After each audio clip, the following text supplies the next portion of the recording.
हाय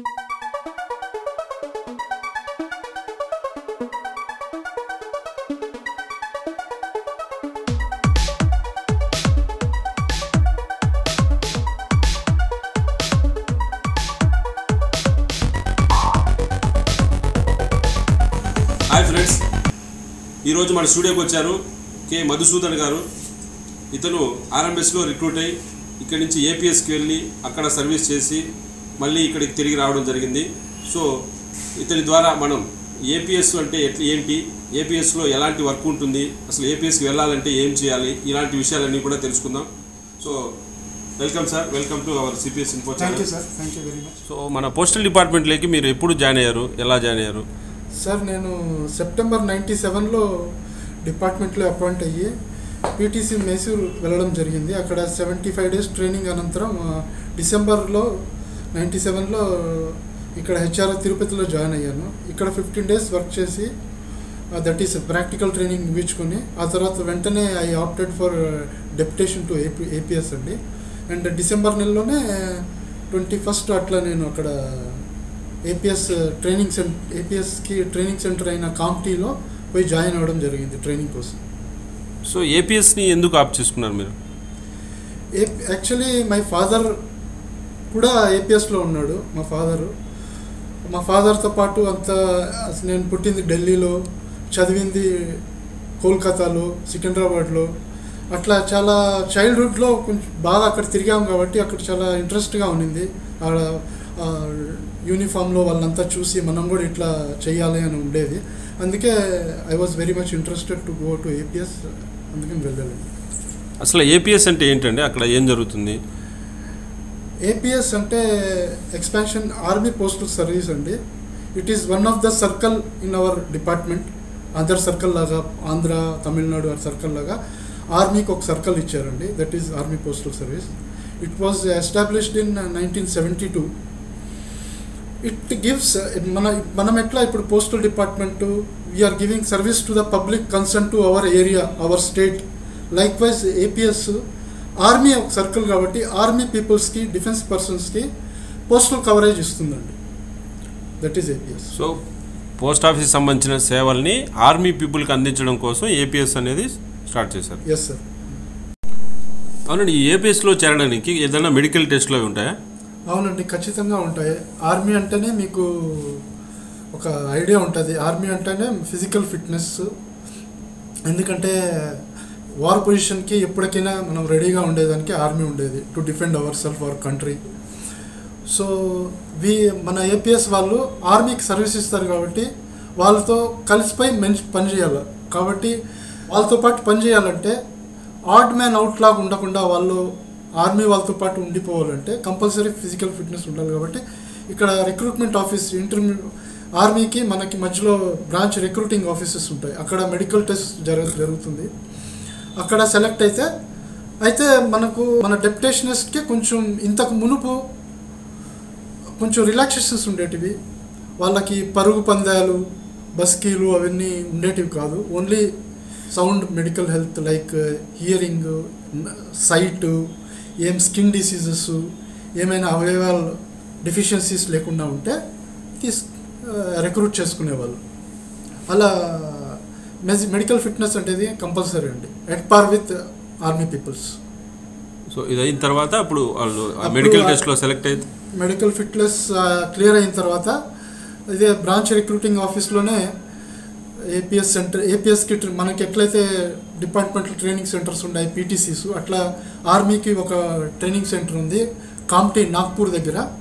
అక్కడ training centre ఉండి అక్కడికి ఆర్మీ రిక్రూట్మెంట్ ఆఫీసర్స్ వాళ్ళు మనకి ఒక పాస్ ఇస్తారండి, రహదారి అంటారు. దాంట్లో మన డీటెయిల్స్, ఆఫీస్ డీటెయిల్స్ అన్నీ రాసి వాళ్ళకి ఇస్తే దట్ ఈస్ ద రహదారి ఈజ్ ద అథారిటీ అక్కడికి పోయి జాయిన్ అవ్వడానికి అది ఇస్తారండి. ఓకే. సో కాంప్టీలో ట్రైనింగ్ ఉంటుంది? అవునండి. అక్కడ ఎన్ని రోజులు ఉంటుందండి? ఇక్కడ మనం పీటీసీ కంప్లీట్ కానీ మనం అండర్గో అయ్యింటే అక్కడ 6 months ట్రైనింగ్ అండి. ఆ 6 months అనేది ఎట్లా అంటే 3 months బేసిక్ ఆర్మీ ట్రైనింగ్ అంటే పరేడ్ డ్రిల్లు, ఫిజికల్ పీటీ ఎక్సర్సైజ్లు, కొన్ని మెడికల్ టెస్టులు ఉంటాయి, ఫిజికల్ ఎఫిషియన్సీ టెస్టులు ఉంటాయండి. 5 kilometers రన్ను, 3 kilometers రన్ను, అవన్నీ ఉంటాయి. మ్యాప్ రీడింగ్ టెస్ట్లు అవన్నీ ఉంటాయి 3 monthsలో. ఆ తర్వాత 3 months అనేది టెక్నికల్ ట్రైనింగ్. మనము పోస్టల్ సర్వీస్ ఇస్తున్నాం కాబట్టి ఆర్మీలో పోస్టల్ సర్వీసెస్ ఎలా ఉంటాయి, ఆర్మీ పోస్ట్ ఆఫీసెస్లో వర్కులు ఎట్లా ఉంటాయి, క్యాడర్ స్ట్రక్చర్స్ ఎట్లుంటాయి అవన్నీ నేర్పిస్తారు. ఇన్ కేస్ డెప్యుటేషన్ పోయే వాళ్ళు కానీ పీటీసీ ట్రైనింగ్ కాకుండా డైరెక్ట్గా అక్కడికి వెళ్తే అక్కడికి basic training 3 months, 6 months technical training పెట్టుకుంటారండి. ఆ తర్వాత రెస్పెక్టివ్ ర్యాంక్స్ ఇచ్చేసి పోస్టింగ్స్ ఇస్తారండి. సో పోస్టింగ్స్ ఇచ్చినాక పోస్ట్ ఆఫీస్లో పోస్టింగ్స్, అక్కడ ఆర్మీ పోస్ట్ ఆఫీసెస్ ఉంటాయి. ఇంతకు మునుపు అయితే మన ఏపీఎస్కే అడ్మినిస్ట్రేటివ్ యూనిట్స్ కూడా ఉన్నాయి. అక్కడికి కొంతమందికి పోస్టింగ్ ఇచ్చేవాళ్ళు. ఎందుకంటే అడ్మినిస్ట్రేషన్ రన్ చేయాలంటే ఇక్కడలాగే డిఓలు, హెచ్ఆర్ఓలు, ఆర్ఓలు, సర్కిల్ ఆఫీసులు, డీజీలు ఆఫీసులు ఉంటాయి కదా, అక్కడ కూడా ఉండేటివి ఇంతకుముందు.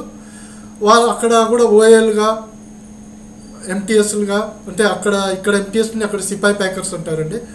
ఇక్కడ పోస్ట్ మ్యాన్ని అక్కడ నాయకులు అంటారండి. ఇక్కడ పిఎస్ని అక్కడ వారెంట్ ఆఫీసర్ క్యాడర్ ఇస్తారు. ఇక్కడ ఐపీఐఆర్ఎంస్కి అక్కడ జేసీ నాయబ్ సుబేదార్ క్యాడర్ ఇస్తారు. ఇక్కడ మన ఆఫీసర్స్ క్యాడర్స్ని అక్కడ లెఫ్టినెంట్, క్యాప్టెన్, మేజర్, కర్నల్ అట్లా అండ్ అబౌవ్ ఇస్తారండి. రెస్పెక్టివ్ పోస్టింగ్స్ ఇస్తారండి. ఓకే, ఈ ట్రైనింగ్ అనేటువంటి చాలా కష్టంగా ఉంటుందని చాలామంది ట్రైనింగ్ వరకు వెళ్ళి బ్యాక్ వచ్చేస్తూ ఉంటారు. సో ఆ ట్రైనింగ్ అనేది ఎట్లుంటుంది? యాక్చువల్లీ ట్రైనింగ్ అనేది మన పీటీసీ మైసూర్ ట్రైనింగ్, ఏపీఎస్లో ట్రైనింగ్ చాలా తేడా ఉంది. తేడా అయితే ఒక పెద్ద తేడా ఏమరా అంటే ఫిజికల్ స్ట్రెయిన్ ఆడ ఎక్కువ ఉంటుంది. మిగతా అన్నా ఒకటే అండి. ఇక్కడ ఫిజికల్ స్ట్రెయిన్ ఎక్కువ ఉంటుంది నాకు ఏపీఎస్ ట్రైనింగ్లో. ప్లస్ మన ఖచ్చితమైన డ్రెస్లే వేసుకోవాలి. మన ఫిజికల్ అపియరెన్స్, హెయిర్ కట్, మిగతా షూస్, సాయంత్రం అంటే 24/7 we are bound to follow some prescribed rules set by the army. అవి ఫాలో చేయాలి ట్రైనింగ్ సెంటర్స్లో అక్కడ. అదే ఇక్కడ మనము పీటీసీ మైసూర్స్లో ఉన్నప్పుడు కూడా డిసిప్లిన్ 2 చోట్ల ఒకటేనండి. అయితే డిసిప్లిన్లో అక్కడ ఫాలో ఇక్కడ కొంచెం తక్కువ అవుతాం, అక్కడ ఎక్కువ అవుతాం. ఫిజికల్ స్ట్రెయిన్ ఎక్కువ ఉంటుంది. మార్నింగ్ 5 o'clock లేయాలా, పీటీ పరేడ్స్ ఉంటాయి. ఆ తర్వాత వెంటనే గ్యాప్ ఉండదండి. Hardly you will get 10 to 15 minutes gap. ఆ గ్యాప్లోనూ మీరు బ్రేక్ఫాస్ట్ చేసుకోవాలి, ఫ్రెష్ అప్ అవ్వాలి, బ్రేక్ఫాస్ట్ చేసుకోవాలి, నీట్ అండ్ ఐరన్ క్రీజ్డ్ యూనిఫామ్ వేసుకొని మళ్ళీ డ్రిల్ గ్రౌండ్కి వెళ్ళిపోవాలి. అట్లా షార్ట్ గ్యాప్ ఇవ్వరండి. గ్యాప్ తక్కువ ఉంటుంది. ఫిజికల్ స్ట్రెయిన్ అనేది ఎక్కువ ఉంటుంది. మిగతా అంతా ఒకటే అండి. పీటీసీలో కూడా మనం we are away from our families, in there also we are away from families. అంతే, పెద్ద తేడా ఏమి ఉండదు. మోరో చెప్పాలంటే బేసిక్గా ఒక మనిషి అందరూ ఒకేలాగా అడాప్ట్ అవ్వలేరు కదా కండిషన్స్కి. కొంతమంది అడాప్ట్ అవుతారు, కొంతమంది అడాప్ట్ అవ్వరు. దాంట్లో కూడా రకాలు ఉంటారండి. అడాప్ట్ అయిపోయిన వాళ్ళు అడాప్ట్ మెల్లిగా అవుతారు. కొంతమంది they restrict, we cannot adapt, అట్లా వాళ్ళు మేము అడాప్ట్ అవ్వలేము, వెళ్ళిపోతామని నిశ్చయించుకుంటారు. అట్లా వాళ్ళు త్వరగా వెళ్ళిపోతారు, వచ్చేస్తారండి రిటర్న్. ఓకే, అక్కడికి వెళ్ళినప్పుడు ఒకవేళ ట్రైనింగ్లో కావచ్చు లేదా తర్వాత కావచ్చు మేము వెళ్ళిపోతామంటే పంపించేస్తారా? ఇప్పుడు ఈ విషయం మీకు క్లారిఫై చేయాలంటే 2 రకాలండి. ఇంతకు ముందు, ఇప్పుడు ప్రస్తుతం. ఇంతకు ముందు అంటే ఏపీఎస్కి వెళ్ళాలి అంటే స్టేషన్ పైన క్లియర్గా మన బుక్లో అక్కడ ఒక సర్వీస్ బుక్ ఓపెన్ చేస్తారు కదండి, దాంట్లో క్లియర్ టర్మ్స్ ఆఫ్ ఎంగేజ్మెంట్లో 18 months and above whichever is earlier అని ఉంటుందండి. అంటే బేసిక్గా 18 months మినిమం మనం సర్వ్ చేయాలి once you complete the training అని ఉండేది. అంటే ట్రైనింగ్ తర్వాత 18 months అండి. 18 months మీరు మినిమం సర్వీస్ చేయాలి. ఆ తర్వాత revert back to your parent unit అనేది వాళ్ళు అప్లికేషన్ కూడా కన్సిడర్ చేసే వీలు ఉంటుంది, లేకపోతే కన్సిడర్ చేయదు. ఇంతకు ముందు ఇప్పుడు మనం డెప్యుటేషన్ పైన వెళ్ళే వాళ్ళు ఉన్నారు వాలంటరీగా. అలాగనే స్పెషల్లీ రిక్రూటెడ్ ఫర్ ఏపీఎస్ అని కూడా వాళ్ళు రిక్రూట్మెంటే అట్లే వస్తుందండి. దాని కింద రిక్రూట్ అయిన వాళ్ళు minimum they have to serve 10 years of service. మళ్ళీ అక్కడికి వెళ్ళిన తర్వాత వాళ్ళు ఆప్షన్ అడుగుతున్నారండి. ఏంటంటే are you willing to after 10 years of completion of service మళ్ళీ రివర్ట్ బ్యాక్ అవుతారా పేరెంట్ యూనిట్కి అనేది ఆప్షన్ అడుగుతారు. లేదు will continue the entire service in APS అంటే ఏపీఎస్ నుంచే రిటైర్మెంట్ వీలు కల్పిస్తున్నారండి. అక్కడి నుంచే పెన్షన్ కూడా, అంటే వాట్ ఎవర్ మీదే పెన్షన్, ఎన్పిఎస్ అవన్నీ రెగ్యులర్ పెన్షన్ అదండి. ఇప్పుడు ఏపీఎస్ అనేది డిస్బ్యాండ్ అయిపోయి only skeleton structure, post separate unit administration లేకుండా ఆర్మీలో సబ్స్యూమ్ అయిపోయింది. Only field post offices like 1 CPO 2 CPPO, మిగతా ఫీల్డ్ యూనిట్లో ఇక్కడ ఎట్లా పోస్ట్ ఆఫీసులు ఉంటాయి అట్లా పోస్ట్ ఆఫీసులు మాత్రమే ఉన్నాయి. మనకు అడ్మినిస్ట్రేటివ్ యూనిట్లు లేవు.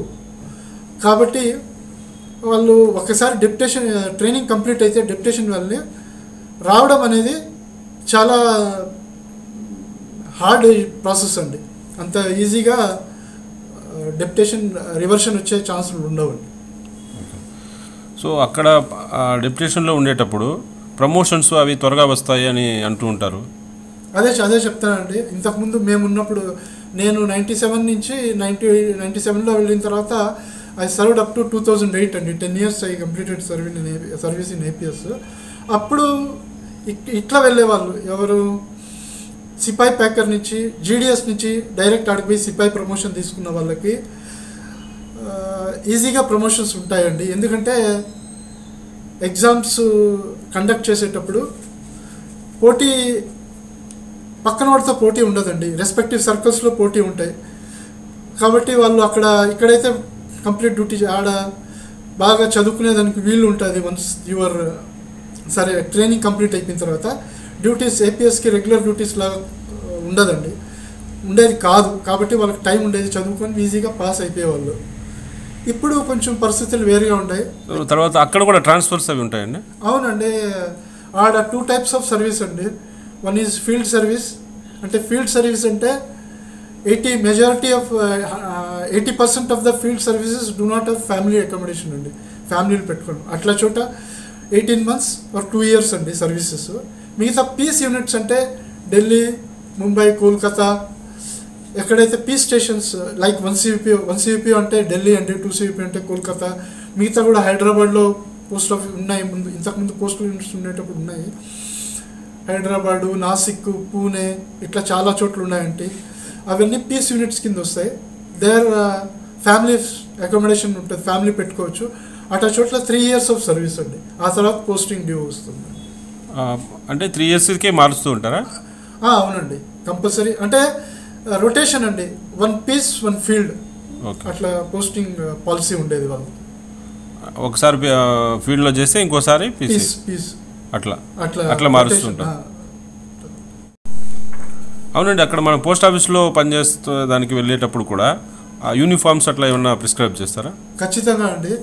వన్స్ మనం ఏపీఎస్ ట్రైనింగ్ సెంటర్కి పోయి ట్రైనింగ్ కంప్లీట్ చేసి ర్యాంక్ మీకు చెప్పడం మర్చానండి ఇంతకుముందు. ట్రైనింగ్ కంప్లీట్ అవుతే సిపాయి క్యాడర్స్కి అయితే కసం ప్యారేడ్ ఉంటుందండి. అంటే వాళ్ళ దగ్గర ప్రామిస్ చేపిస్తారు, మేము ఈ యూనిఫామ్ అంటే వర్దీ అంటారంటే హిందీలో, యూనిఫామ్ వేసుకునే దానికి లోబడి ఉంటాము, సీనియర్స్ మాట కంపల్సరీగా వింటాము, వాళ్ళు ఏం చెప్పినా వెనకాడకుండా, ఆలోచించకుండా, తూచాడకుండా వాళ్ళు చెప్పినట్టు చేస్తాము అనేసి కసం అంటే ప్రామిస్ చేయించుకుంటారండి. అట్లే మన పోస్టల్ అసిస్టెంట్ వాళ్ళు వారెంట్ ఆఫీసర్ ర్యాంక్ ఏ క్యాడర్ అయినా సరే ఒక ఇది సెరమనీ లాగా చేసి వాళ్ళు గ్రాడ్యుయేట్ చేసి ట్రైనింగ్ కంప్లీట్ అయినట్టు ర్యాంక్ తీసుకున్నట్టు ఒక సెరమనీ హోల్డ్ చేసి వాళ్ళ దగ్గర ప్రామిస్ చేసుకొని మళ్ళీ పోస్టింగ్స్ ఇస్తారండి. కాబట్టి మనం డ్యూటీలోకి వెళ్ళినప్పుడు కంపల్సరీ ఆర్మీ వాళ్ళు యూనిఫామ్లో డ్యూటీ చేస్తారు, వాళ్ళు డ్యూటీ చేస్తారు. కాబట్టి మనం కూడా మన డ్యూటీ అంటే అక్కడ పోస్ట్ ఆఫీసుల్లో రెస్పెక్టివ్ అడ్మినిస్ట్రేటివ్ ఆఫీసెస్లో చేసినప్పుడు కంపల్సరీ యూనిఫామ్ వేసుకోవాలండి. అంటే రూల్స్ అండ్ రెగ్యులేషన్ పాటించాలి. Like hair cuts, boot polishes, well ironed dress, cap, అవెన్ మాట తీరు, సెల్యూట్ కంపల్సరీ సెల్యూట్ చేయాలండి, విష్ చేయాలా, లేచి నిలబడాలా. And the way of proper greeting is getting up and మీరు మీ కాలుతో పుష్ చేసి సెల్యూట్ చేయాలా, ప్రాపర్ వే ఆఫ్ సెల్యూట్ చేయాలా. అవన్నీ చాలా స్ట్రిక్ట్గా ఫాలో అవుతారు. సో అంటే వాళ్ళకి ఏదే యూనిఫామ్ అయితే ఉంటుందో అదే యూనిఫామ్ మనకి ఇస్తారు. ఆఫ్ కోర్స్ అండి, యూనిఫామ్ ఒకటే ఉంటుంది, మైనర్ చేంజెస్ ఉంటాయి. ద వే లైక్ మనకి ఇక్కడ ఎట్లా పోలీస్ డిపార్ట్మెంట్ హోంగార్డ్ అయితే హోంగార్డ్ ఇట్లా షోల్డర్ పక్కన రాస్తుంటారు, అట్లా ఆర్మీలో కూడా చాలా సర్వీసెస్ ఉన్నాయి. ఇన్ఫెంట్రీస్ ఉంది, ఇన్ఫెంట్రీస్ కాకుండా సర్వీసెస్ ఉన్నాయి. అంటే driver service, ASC supply core ఉందండి, పోస్టల్ సర్వీస్ ఉంది, మెడికల్ సర్వీస్ ఉంది. అట్లా మెడికల్ వాళ్ళైతే ఏఎంసి ఆర్మీ మెడికల్ కోర్, అట్లా ఏపీఎస్ వాళ్ళైతే ఏపీఎస్ అని ఇక్కడ బ్యాడ్జ్ ఉంటుంది, కన్సర్న్ ర్యాంక్స్ ఉంటాయి. స్టార్స్ ఇస్తారా మనకి? స్టార్స్ కూడా క్యాడర్ని బట్టి యూనిఫామ్ క్యాడర్ స్ట్రక్చర్ అండి. ఏపీఎస్లో అయినా ఒకటే ర్యాంక్, ఓన్లీ ఒక వారెంట్ ఆఫీసర్కే ఆర్మీలో లేని క్యాడర్ ర్యాంక్ బ్యాడ్జ్ ఉంటుందండి. వారెంట్ ఆఫీసర్కి అంటే పోస్టల్ అసిస్టెంట్స్, సార్టింగ్ అసిస్టెంట్స్ ఎవరైతే మనం డెప్యుటేషన్ వెళ్తామో వాళ్ళకి వారెంట్ ఆఫీసర్ అనే క్యాడర్ ఇస్తారండి, ర్యాంక్ ఇస్తారు. దానికి ఇక్కడ భుజం పైన క్లాత్తో చేసిన అశోక్ స్తంభము, ఫ్లవర్స్ ఉంటాయండి. అదొకటే unique rank in army warrant officer అండి. సో తర్వాత ఏపీఎస్లో ఉండడం వల్ల ఎటువంటి బెనిఫిట్స్ ఉంటాయి మన ఎంప్లాయీస్కి? మేజర్ బెనిఫిట్స్ చెప్పాలంటే those who have passion to don OG అంటే ఆలివ్ గ్రీన్ వేసుకోవాలా, దేశం రక్షణ అంటే దేశ రక్షణ అంటేనే ఒక మనకి నిక్కబుడుచుకుంటాయి కదా, దట్ వే ఆఫ్ ప్యాషన్ ఉండే వాళ్ళకి ఫుల్ఫిల్ అవుతుంది. ఏపీఎస్లో ఫ్యాషన్ ఉండి కూడా కారణాల వల్ల డిపార్ట్మెంట్లో జాయిన్ అయ్యి ఉన్న వాళ్ళు ఉంటారు, వాళ్ళకి ఆ ప్యాషన్ కంప్లీట్ చేయాలంటే డెప్యుటేషన్లో పోయి ఆ ప్యాషన్ తీర్చుకోవటండి. ఇంకొకటి సర్వీస్ చేస్తూ మనం ఇండియాలో ఉండే చాలా ప్రదేశాలు చూడొచ్చు, ఫ్యామిలీని చూపించుకోవచ్చు. ఇంకొకటి మన పిల్లకాయలకి సెంట్రల్ స్కూల్లోనే చదివిస్తూ బెటర్ ఇంగ్లీష్ అంటే total English medium and lot of exposure ఉంటుందండి. ఆల్ క్యాడర్ పిల్లకాయలు ఒకే స్కూల్లో ఉంటారు. ఆర్మీ కర్నల్ పిల్లోడైనా ఒక సిపాయి పిల్లోడైనా ఒకే స్కూల్లో ఒకే క్లాస్లో ఉంటారు. అంటే చాలా ఎక్స్పోజర్ ఉంటుంది, మంచిగా డెవలప్ అయ్యేదని పిల్లకాయలు కూడా అవకాశం ఉంటుంది. మళ్ళీ personal the person who is serving who went on deputation, తనకి 15% డెప్యుటేషన్ అలౌన్స్ ఇస్తారండి. 15% ఆఫ్ అవర్ బేసిక్ పే అలా ఎక్స్ట్రా ఇస్తారు. అది కాకుండా ఫీల్డ్లో ఫర్ ఎగ్జాంపుల్ శ్రీనగర్ 15 కోర్లో వెళ్తామంటే అక్కడ ఫీల్డ్ అలౌన్స్ అనేది సపరేట్ ఉంటుందండి. అది కాకుండా అది కానీ ఆపరేషనల్ ఏరియా అయితే అంటే ఫర్ ఎగ్జాంపుల్ అక్కడ మిలిటెంట్స్ అవన్నీ మూవ్మెంట్స్ ఉంటాయి, మిలిటెంట్స్ టెర్రరిజం మూవ్మెంట్స్ ఉన్నాయంటే దాంట్లో ఆర్మీ ఆపరేషన్ చేయబడుతుంది, ఆపరేషన్ విజయ్, ఆపరేషన్ సురక్ష అట్లాంటివి. ఆ ఆపరేషన్కి సపరేట్ అలౌన్స్ కూడా ఇస్తారండి, అది హెవీగా ఉంటుంది. అట్లా మానిటరీ బెనిఫిట్స్ కూడా చాలా ఉంటాయి. అది కాకుండా సిఎస్డి అంటే క్యాంటీన్లో సామాన్లు తీసుకోవడానికి, అంటే క్యాంటీన్లో సామాన్లు that are exempted from sales tax, any type of tax లేకుండా వస్తువులు కొనుక్కోవచ్చు. అవన్నీ ఫెసిలిటీస్ ఉంటాయి. మనకు ఫ్రీ రేషన్ ఇస్తారండి. The personnel who is there is been given free ration. మనం కానీ ఫ్యామిలీ తీసుకోకుండా మెస్లో ఉంటే ఫ్రీ రేషన్ అండి, ఫ్రీ మెస్. అంటే minimum mess charges, extra charges ఏమన్నా ఉంటే అవన్నీ ఉంటాయి.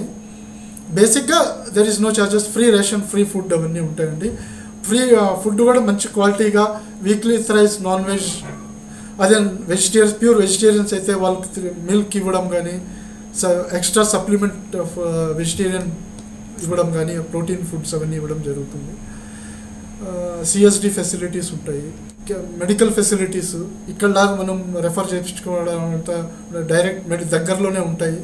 Well educated well trained medical officers ఉంటారు. ఏఎఫ్ఎంసీ నుంచి వచ్చి జాయిన్ అయిన వాళ్ళు, పెద్ద పెద్ద స్పెషలిస్ట్ ఆఫీసర్స్. పైగా అన్ని హాస్పిటల్స్ సూపర్ స్పెషాలిటీ ఉంటాయండి, బాగా ట్రీట్మెంట్ జరుగుతుంది free of cost. And the treatment period is treated yes duty అండి. మీకు డాక్టర్ ఎన్ని రోజులు ప్రిస్క్రైబ్ చేస్తే హాస్పిటల్ అడ్మిషన్, అదంతా డ్యూటీ కింద లెక్క వస్తుందండి. పర్సనల్ లీవ్ వేస్ట్ కాదు. పైగా లీవులు కూడా ఎక్కువ అండి. సిఎల్ వీఆర్ గివెన్, అక్కడ ఉండే వాళ్ళకి 30 days సిఎల్ ఇస్తారు, 60 days ఈఎల్ ఇస్తారు. ప్లస్ జర్నీ పీరియడ్, మీ డ్యూటీ స్టేషన్ నుంచి వచ్చే మీ ఇంటికి నియరెస్ట్ రైల్వే స్టేషన్కి ఎంతైతే ట్రైన్ టైం పడుతుందో ఆ టైంని అగ్రిగేట్గా చేసి 10 days 12 days అట్లా ఇస్తారండి, అపార్ట్ ఫ్రమ్ ఎంటైటిల్ లీవ్.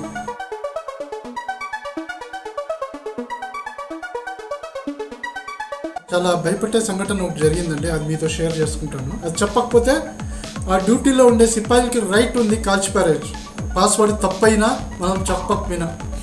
మనతో పాటు ఒక గన్ మ్యాన్, మనకు ఒక గన్ మిషన్ గన్ ఇస్తారు, దాంట్లో కూర్చొని దాదాపు 20-30 రౌండ్ కాల్పులు దడదడ అనిపించింది. భయంగా పాకుతూనే వెళ్ళానండి. ఒక సిపాయికి చాలా రోజులుగా లీవ్ గ్రాంట్ చేయలేదంట. డ్యూటీ రిలీవ్ అయ్యి వెళ్ళే వాళ్ళని 2 సిపాయిని కాల్చిపారేశారు.